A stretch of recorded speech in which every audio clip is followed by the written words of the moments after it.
네, 안녕하세요. 생생한 건강 정보를 전해드리는 생생건강정보 김정현입니다.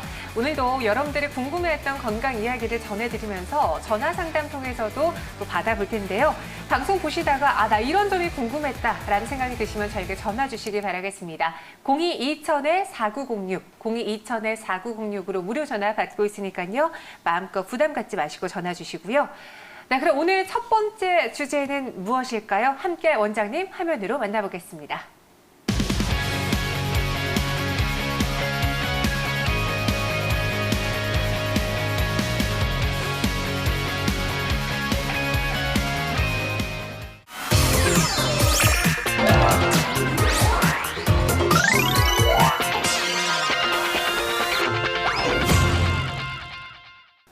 네, 한성 원장님 나오셨습니다. 안녕하세요. 네, 안녕하세요. 네, 원장님 네. 오늘 1부에서는 어떤 이야기 나눠볼까요? 네, 치아 교정 치료는 단순히 치아를 가지런하게 만드는 것을 넘어서서 삶의 질까지 영향을 줄 정도로 광범위하게 영향을 주고 있는데요. 그에 따라 최근에는 성인과 노년층의 환자들이 늘고 있습니다. 치아 교정 인구가 최신 10년 동안 3배가량 늘어난 만큼 굉장히 대중화되고 있는데요. 네. 교정에 대한 상식과 이러한 교정 치료에 대한 전반적인 내용을 말씀드리고요. 또 특히 교정 치료 중에서도 부분 교정 치료에 대해서 말씀드리고자 합니다. 네, 이 치아 교정 많이들 들어보셨고요. 주변에 한 분들도 많을 텐데 우리가 일반적으로 치어를 고르지 못하거나 내가 치아가 잘 맞지 않는 부정교합일 때 이를 치료하기 위해서 치료를 하잖아요. 주로 치아 교정의 목적, 어떤 이유로 찾아오시나요? 아무래도 네. 일단 치아 배열 상태가 불규칙한 경우가 일반적인데요. 치아 배열이 삐뚤빼뚤하다거나 아니면은 치아 앞니 사이가 벌어지거나 또 앞니 사이가 잘 물리지 않는다거나 이런 다양한 사례들이 있습니다. 그래서 부정교합이라는 용어부터 말씀을 드리자면 간단하게 치아 개수에 이상이 있거나 치아 배열이 흐트러져 있거나 아니면 벌어지는 경우, 이렇게 보시다시피 치아 배열이 불규칙한 경우에 이제 부정교합이라고 할 수가 있고요. 그다음에 또 치아 사이가 벌어지고 앞니로 면을 끊기 어려운 경우도 있고요. 이와 같이 이제 어금니와 앞니들의 배열이 삐뚤빼뚤하다 보니까 기능을 하기에 좀 어려운 부분들이 있거든요. 네. 이런 경우에 주로 이제 교정 치료를 한다고 볼 수가 있고요. 그다음에 치아 교정의 목적으로 이런 치아들을 배열할 뿐만이 아니라 이제 나아가서는 이제 골격적으로 심미적이지 못한 부분들에까지 영향을 주게 됩니다. 그리고 또 치아 사이에 이렇게 공간이 있는 경우에는 발음이 새기도 하고요. 네. 이런 부분까지도 개선을 할 수가 있고요. 또 다른 사례로는 이제 어금니가 없는 경우에 이제 부분적으로 수복을 위해서 교정 치료를 하는 경우들도 있습니다. 네, 이제 교정 치료를 고려하시는 많은 분들이 있는데 말씀하실 그 중에서 부분 교정도 있다고 하셨잖아요. 네, 네. 저도 교정을 한 사람의 입장으로서는 저는 전체적인 치아를 다 교정을 했거든요. 네. 부분 교정과 전체 교정의 차이가 무엇일까요? 일단은 부분 교정이라고 하는 경우는 전체 교정을 해보셔서 아시지만 네. 전체 교정을 하는 경우에는 보통 한 2년 정도를 예상해서 말씀을 드리고 있는데요. 그렇게 오랫동안 전체 치아를 움직이는 경우를 전체 교정이라고 하고요. 부분 교정은 아무래도 이제 따로 떼어놓고 생각을 한다기보다 이러한 전체 교정을 응용을 해서 특정 치아에만 타겟으로 치아를 움직이고 부분적으로 치어를 가지런하게 만들어 드리는 것을 뜻하고 있습니다. 네, 그러면은 치아 부분 교정에 필요한 경우를 한번 정리를 해볼게요. 어떤 경우가 있을까요? 네, 부분 교정이 일단 치아의 부분 교정이 필요한 경우를 살펴보면요. 네. 앞니만 나와 있거나 들어가 있는 경우에 할 수도 있고요. 그다음에 한두 개의 특정 치아들이 이제 삐뚤어진 경우에도 권해드리고 있습니다. 그리고 또 이제 전체 교정을 하는 경우에는 앞서 말씀드렸다시피 기간도 너무 상당히 길기 때문에 특정 기간 안에 빨리 치료가 끝나기를 원하시는 경우에는 가능하다면 부분 교정을 권해드리는 경우가 있고요. 네. 그렇다면 한번 사례를 보면서 볼게요. 사실 치열이 고르지 못한 분들 우리 일상생활에서도 많이 마주치거든요. 부분 교정을 하기 위해서 찾는 분의 사례는 어떤 것들이 있을까요? 예, 네. 사례를 보시면 부분 교정을 하는 경우에 주로 이제 앞니를 이렇게 보시다시피 앞니가 좀 삐뚤빼뚤한 경우에 치아를 가지런하게 특정 치아만 가지런하게 배열을 해드리는 경우가 있고요. 또 다른 사례를 보셨을 때 이제 앞니가 삐뚤빼뚤하다기보다 보시다시피 이렇게 깊게 물리는 경우가 있어요. 과계교합이라고 해서 앙 물었을 때 아래 앞니가 안 보일 정도로 깊게 물리는 경우가 있는데 이러한 경우에는 또 아랫니에 의해서 입천장에 상처가 나고 계속 악영향을 줄 수 있기 때문에 이런 경우에도 앞니만 부분 교정으로 해소를 해주는 경우가 있고요. 네. 그 다음에 이제 주로 또 다른 사례에서는 이제 연령이 증가할수록 이제 한두 개의 치아가 결손되거나 다발성으로 결손되는 사례들이 많은데 네. 이러한 경우에 치아가 자칫 주변 치아들이 쓰러져서 또 이제 망가지는 경우가 있거든요. 그런 부분들을 빨리 해소를 해주고 또 결손된 부분에 대한 수복 치료를 위해서 교정 치료를 부분으로 진행을 하는 경우도 있습니다. 네. 저는 20대 초반에 교정을 했어요. 그런데 제 네. 주변 친구들은 거의 대부분 이제 어렸을 때 많이 하더라고요. 그렇기 때문에 나이가 들어서는 교정 치료를 해봤자 소용이 없을 것이다 라고 생각하시는 환자분들도 분명히 많으실 텐데 그런 분들에게는 어떤 입장을 드려야 될까요? 보통은 이제 나이가 들면 네. 교정 치료에 대해서 되게 회의적인 경우들이 많으신데요. 보통 교정 치료라고 하면 일단 어린 친구들이 한다라는 인식이 강하지만 네. 아무래도 나이가 드신 경우에는 오히려 더 필요하다고 생각을 하실 수가 있어요. 왜 그러냐면은 나이가 들수록 잇몸과 치주 조직이 약화되기 때문에 치주 질환에 이완되기도 더 쉽고요. 그다음에 관리하기가 더 어렵기 때문에 가지런하게 더 치아를 정돈을 해줘야 될 필요가 있거든요. 근데 이제 아무래도 교정 치료라는 것은 치아와 치아를 둘러싼 치조골에 대한 대사작용을 이용을 하는 치료거든요. 네. 네, 아무래도 이제 연령이 증가하시면 증가함에 따라서 대사 활동이 좀 떨어지는 경향이 있으니까 어린 친구들에 비해서는 치아 이동 속도가 좀 상대적으로 느린 경향이 있습니다. 하지만 또 전체 치료 기간을 엄청나게 늘릴 만큼 그렇게 유의성 있는 영향을 주는 정도는 아니고요. 네. 또 이제 성인들과 연령이 증가하신 분들의 연령이 증가한 환자분들의 경우에는 주의하셔야 될 부분은 블랙 트라이앵글이라고 해서 이제 잇몸이 소실된 그 공간이 사진에서 보시다시피 삼각형 모양의 검은 공간이 이제 눈에 띄게 되는데요. 꼭 이제 치아 사이가 벌어진 것 같다거나 치아 사이에 구멍이 난 것 같다라고 표현을 하시는 부분들이 있는데 나이가 들어감에 따라서 치조골이나 잇몸이 소실이 점점 될 수밖에 없어요. 생리적인 치은 퇴축이 일어날 수밖에는 없는데 네.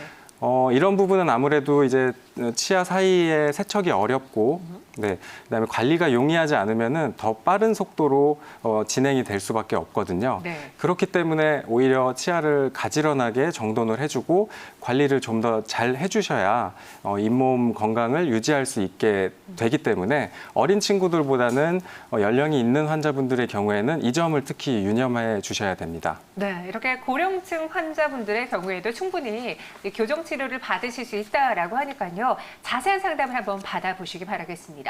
그리고 우리 어린 친구들 중에서 교정을 하는 이유 중에 하나로 덧니를 꼽거든요. 저도 네. 이제 덧니가 있기 때문에 교정을 하는 사례인데 교정할 때 꼭 발치를 해야 된다 뭐 이런 이야기를 들었어요. 네. 그게 맞는 건가요? 너무 이 이를 빼지 않고 어떻게든 진행을 하려다 보면 이제 치아에 문제가 생길 수가 있거든요. 무리해서 공간을 확보하려고 하다 보면 주변 치주 조직이 망가질 수도 있고요. 아니면은 치아가 과도하게 뻗어지면서 입이 나와 보인다라는 현상이 발생할 수도 있습니다.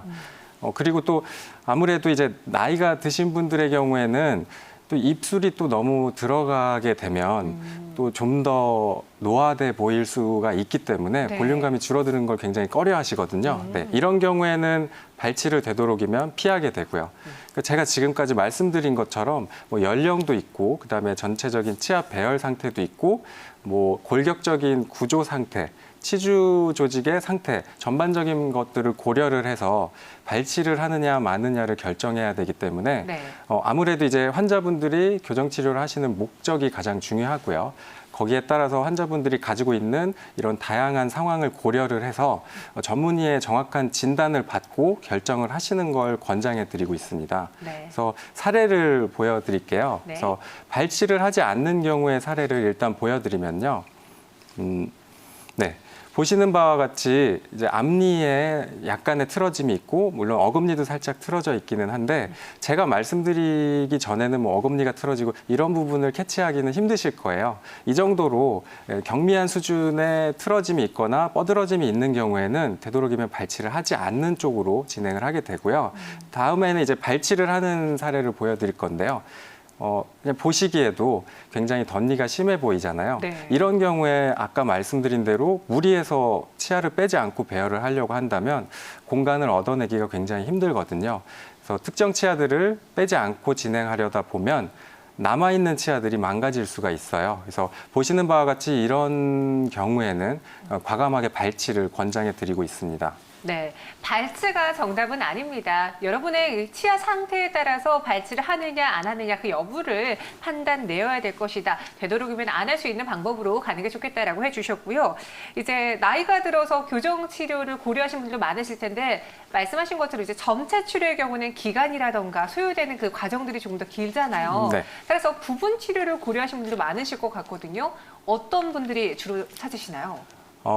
예. 아무래도 이제 연령이 증가하면서 앞서서 제가 블랙 트라이앵글 말씀을 드렸었지만 치아를 둘러싸는 주변의 치주 조직이 점점 소실되는 거는 피할 수 없는 현상이거든요.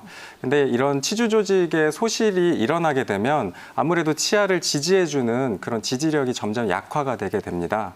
치아를 지지해주는 게 약해지다 보니까 또 치아들이 점점 솟는다고 표현을 하시거든요. 윗니는 솟아서 내려오고 아랫니는 솟아서 올라오고 또 이런 현상이 발생하다 보면 이제 점점 치주 조직이 소실되면서 아까 말씀드렸던 블랙 트라이앵글도 점점 커지고요. 그 지지가 약해지다 보니까 치아들이 점점 벌어지게 돼요. 벌어지기도 하고 또 뻐들어지기도 하고 솟아 내려오고. 그러니까 주로 이제 노년층의 환자분들이 오시는 경우는 대부분 이런 경우라고 보시면 되고요. 환자분들이 지금까지 살면서는 내가 크게 이게 거슬리지 않았다 하는데 병원을 이제 내원을 하시게 되잖아요. 네. 제가 보시는 바와 같이 극단적인 예를 하나 듣는 건데요. 치주 조직이 너무 많이 소실이 되면 이분이 처음부터 이런 상태가 아니었고 나이가 들어가면서 점점 이렇게 변해간 거거든요. 네. 이런 경우에는 이제 환자분들이 오셔서 교정 치료를 하기에는 굉장히 두렵지만 여기서 지체를 하게 되면 이런 현상이 더 심화가 될까 봐 걱정이 돼서 왔습니다라고 하는 경우들이 많으세요. 그리고 네. 실제로도 그냥 방치하면 심화가 되기도 하고 남아있는 치아들도 잃어버리는 상황이 됩니다. 그래서 이런 경우에 주로 이제 부분 교정 치료를 통해서 앞니를 모아주고 필요한 경우에는 네, 이제 앞니들이 솟아 내려온 거를 다시 올려주기도 하고요. 네, 이렇게 이제 부분 교정을 하는 그 사례에 대해서 봤는데 그 외에 또 효과적인 다른 케이스는 어떤 것이 있을까요? 앞서 이제 뭐 어금니가 눕는다던가 아니면 어금니가 네. 없는 분들도 교정을 한다고 했잖아요. 네. 주로 이제 어금니가 한 개 내지 두 개, 뭐 여러 군데 한 개씩 없는 경우도 많으시고요. 그래서 이제 엑스레이 사진을 하나 보여드릴 건데요. 네. 어금니가 아니라 앞니도 마찬가지예요. 치아가 한 개 내지 두 개가 소실이 된 경우에 당장은 아니지만 이러한 상태로 방치가 되게 되면요. 네. 오랜 세월에 걸쳐서 이런 그 소실된 부위에 주변 인접 치아들이 그 소실된 공간으로 쓰러지게 되거든요. 또 지금 보여드린 사진은 이제 아래 어금니가 없는 사진인데 위에 사진은 없는데 이런 경우에는 이제 서로 대합되는 위에 해당되는 그 위에 어금니는 또 아래가 없기 때문에 솟아 내려오기도 하고요. 네. 전반적으로 또 이렇게 점점점 방치가 돼서 치아가 쓰러지다 보면 아무래도 기능하기도 힘들고 또 잘못된 저장력이 가해지다 보니까 해당 쓰러진 치아들이 점점점 그 뼈가 안 좋아지기도 하고요. 종국에는 발치를 해야 되는 경우들도 생기거든요. 그래서 이러한 경우에는 이런 쓰러진 치아들을 회복을 시켜주기 위해서 임플란트나 보철 치료를 하기 전에 먼저 교정 치료를 반드시 선행해야만 합니다. 그렇다면은 이런 경우에 부분 교정 치료는 어떻게 진행이 되죠? 예, 뭐 이러한 사례가 있는 경우에는 네. 대부분은 이제 어느 정도 연령대가 있으시고 그 다음에 또 치주 조직에 말씀드린 대로 소실이 있기 때문에 치아를 일단은 일으켜 세운 다음에 그 치아를 환자분들이 생각하시기에는 또 이제 이렇게 붙여주면 되지 않을까. 그러면은 뭐 임플란트나 다른 보철 치료가 필요 없을 것 같은데라고 생각하고 오시는 경우도 많아요. 물론 이론적으로는 그러한 치아 이동도 충분히 가능합니다. 그리고 필요한 경우에는 그렇게 행하는 경우도 있지만 앞서 말씀드린 대로 대부분은 이러한 상태로 오랜 시간이 지나서 오시기 때문에 치아가 많이 쓰러져 있기도 하고 인접 치아들의 상태가 그렇게 좋지는 않아요. 이런 좋지 않은 상태의 치아들을 억지로 끌어붙였다가 오랜 시간에 걸쳐서 붙여드렸는데 해당 치아들이 다 망가져 있으면은 그러면 더 속상하겠죠. 그래서 보통의 경우에는 쓰러진 치아들을 빨리 일으켜 세워주고 비어있는 부분을 채워주기 위해서 임플란트나 보철 치료를 통해서 수복을 하시게끔 보통은 그러한 계획을 세워서 진행을 하게 됩니다. 네. 그렇다면은 이렇게 어금니가 없을 때 어떠한 치료를 통해서 부분 교정이 가능한지 사례를 한번 보도록 할게요. 어떤 경우가 있었을까요? 네. 일단은 사례를 먼저 보여드릴게요. 예, 첫 번째 사례인데요. 이분 같은 경우에도 보시면 왼쪽 아래에 어금니가 하나가 소실이 되어 있었고 그다음에 아까 제가 엑스레이 사진만 보여드렸었는데 이분 같은 경우에 구강내 사진을 보시면 뒤쪽에 치아가 없는 쪽에 뒤에 어금니가 앞쪽으로 많이 쓰러져 있었거든요. 네. 이런 경우에는 근데 이제 또 교정 치료를 제가 반드시 해야 된다고 말씀을 드렸지만 이렇게 한두 개 치아가 쓰러져 있는데 전체 교정을 2년씩이나 한다라는 건 너무 거부감도 크고 그다음에 너무 비효율적이기도 하거든요. 그래서 이제 부분적으로 쓰러져 있고 소실된 부위 근처에 두세 개 정도의 치아만 교정 장치를 부착을 하고 교정력을 적용을 해서 치아를 일으켜 세워주고 충분히 공간이 확보가 되면 임플란트나 또 다른 수복 치료를 진행을 하게 됩니다. 그래서 또 다른 사례를 제가 하나 보여드릴 건데요. 네. 다음 사례 같은 경우에는 이제 제가 지금 방금 전에 보여드렸던 분은 치아가 한 개가 없는 분이었는데 이분 같은 경우에는 각 부분별로 한 개씩 소실이 된 분의 경우거든요. 이런 경우에도 각 부분별로, 그러니까 전체를 움직이는 게 아닌 아까 앞서 말씀드렸던 분처럼 부분 교정을 행하되 그 소실된 부분들만 해당 치아들의 장치를 부착을 하고 부분 교정을 시행을 하게 되죠. 네. 네. 이렇게 연구치 결손의 부분 교정 사례를 봤는데 그러면 이 부분 교정의 경우에는 전체 교정보다 기간이 좀 단축될 수 있다고 하셨잖아요. 네, 네. 기간이 어느 정도 될까요? 보통 부분 교정 아까 제가 보여드린 경우에는 네. 3개월에서 5개월 정도 소요된다고 항상 제가 말씀을 드리거든요. 아무리 길어도 6개월 안에 끝납니다라고 항상 자신 있게 말씀을 드리는데 이제 더 오래 걸릴까 봐 굉장히 걱정을 하시는 경우들이 많아요. 근데 이제 아무래도 부분 교정이라는 게 짧은 시간 안에 효율적으로 타겟이 되는 치아만 움직이려고 하는 거다 보니까 절대 거기서 더 늘어나게끔 진행을 하지는 않고요. 통상적으로 부분 교정을 시행하는 경우에는 6개월 안에 종료가 된다고 항상 말씀을 드립니다.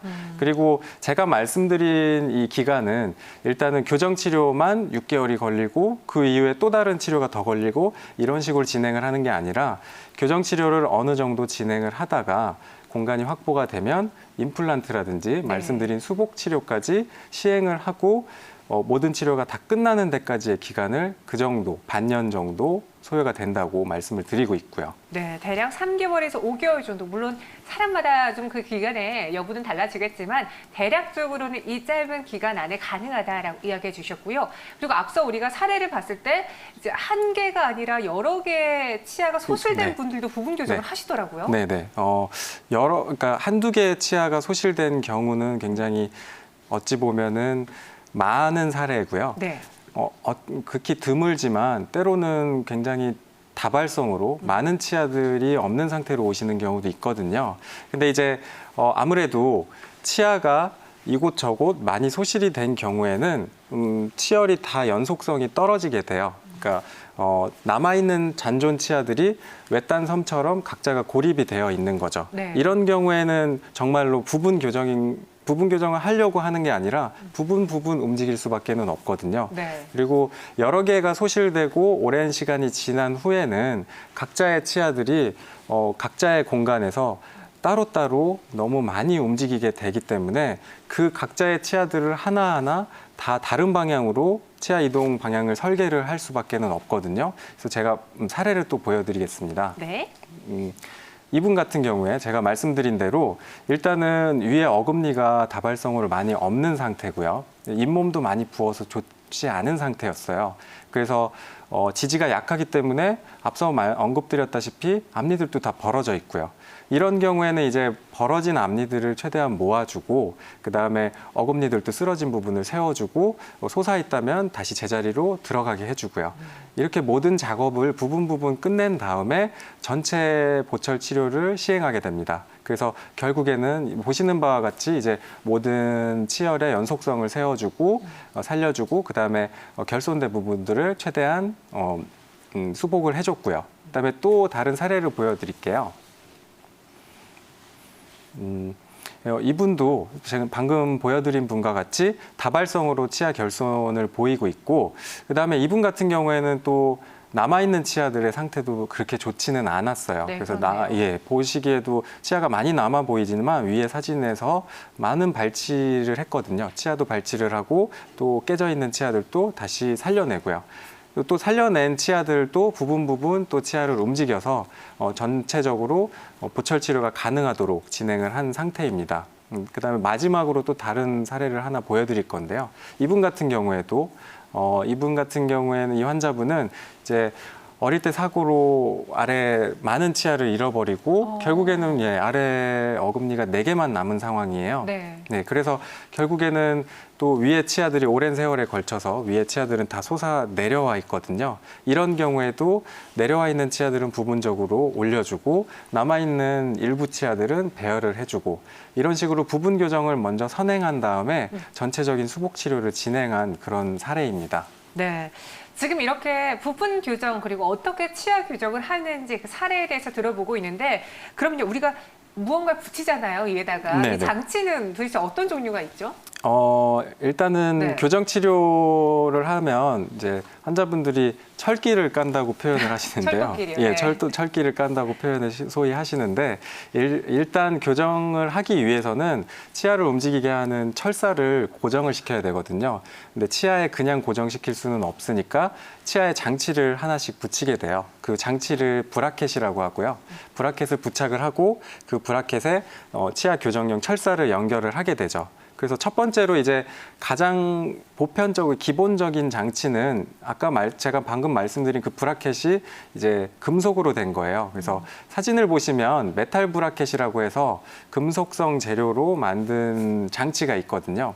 근데 이런 메탈 브라켓 같은 경우에는 보시다시피 가장 기본적인 장치이긴 한데 또 가장 기본적이기도 하지만 환자분들이 가장 꺼려하는 장치이기도 해요. 왜 그러냐면 너무 눈에 띈다고 많이들 호소를 하시거든요. 그래서 다음으로 이제 메탈 브라켓이 아닌 이제 브라켓 소재가 달라지게 되는데 세라믹 브라켓이 있어요. 그래서 보시다시피 치아 색깔이 나는 장치죠. 물론 철사는 금속이기 때문에 여전히 금속 색깔이 나지만 치아 색깔에 최대한 눈에 띄지 않게끔 치아 색깔에 부합하는 이러한 세라믹 브라켓을 권해드리기도 하고요. 네. 또 이렇게 메탈이나 세라믹 소재 말고 자가결찰 브라켓이라고 해서 이제 브라켓의 철사를 일일이 또 다른 얇은 철사로 결찰을 하게 되는데 자가 결찰은 말 그대로 그런 결찰용 와이어가 필요가 없이 브라켓에 이제 소위 똑딱이라고 표현을 하는데 네. 이렇게 여닫는 식으로의 클립이 있어요. 그래서 클립을 여닫는 식으로 와이어를 연결하기 때문에 좀 더 간편하게 교정 치료를 할 수도 있고요. 그다음에 또 마찰력이 적기 때문에 확실히 불편감이 덜하다는 장점도 있습니다. 근데 제가 앞서 말씀드린 장치들은 다 사진을 보시면 이제 겉에다가 장치를 붙이는 거고요.